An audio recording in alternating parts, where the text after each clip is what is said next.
pohon bangkit menarik perhatian banyak pihak. Apalagi kejadian itu selalu ditemukan pada pohon yang berukuran sangat besar. Masyarakat pun mengaitkan hal itu dengan adanya roh penunggu pohon. Bagaimana mungkin sebuah benda bisa bergerak tanpa ada yang menggerakkan? Kalau di daerah itu kan kekuatan-kekuatan magisnya lebih kuat gitu kan. Mungkin orang-orang daerah sananya pun mereka ada yang mereka punya kekuatan, jadi mereka bisa minta istilahnya penunggunya di sana untuk bisa ngebangunin ya itu pohon lagi, atau mungkin itu pohonnya emang dasarnya istilahnya menjadi pusatnya lah, atau mungkin berguna bagi masyarakat di sana.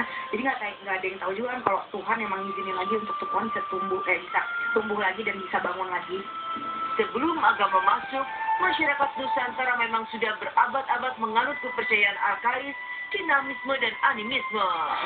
Jejak-jejak dinamisme itu kini tampak dalam pemahaman masyarakat kita dengan memperkuat cerita-cerita mistis sebagai pembenaran adanya kekuatan di balik peristiwa aneh itu.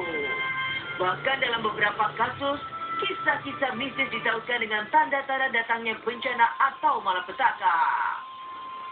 Kalau aku sendiri sih itu pasti serem banget ya, kayak kok bisa serem sih. Terus kalau misal dikaitin ke hal roh mistis itu bisa jadi ya, takutnya ada kayak penunggu yang gitu. Terus misalnya pakai kayak kekuatan mereka terus kayak bangun-bangun lagi ya, kayak cerita legenda zaman dulu lah gitu. Lalu ada cerita di balik kejadian-kejadian yang ada, maksudnya cerita entah itu nanti akhirnya kita bisa mengambil sesuatu pengertian bahwa harusnya begini begitu gitu kan. Jadi saya pikir kejadian alam itu memang harus terjadi. Mungkin zaman dulu juga sudah terjadi, cuma kita nggak pernah tahu gitu kan. Bagi mereka yang mendalami hukum gerak fisika sekalipun, kejadian-kejadian aneh itu sulit dipahami. Fakta pohon tumbang lalu berdiri tegak membuat kita pun bertanya, siapa yang menggerakkan? Nah ini sebagai masyarakat, sebagai manusia, kita memang harus bisa memilah-milah. Kita harus bisa membuat diri kita lebih pintar lagi untuk melihat mana yang baik, mana yang benar, mana yang tidak baik.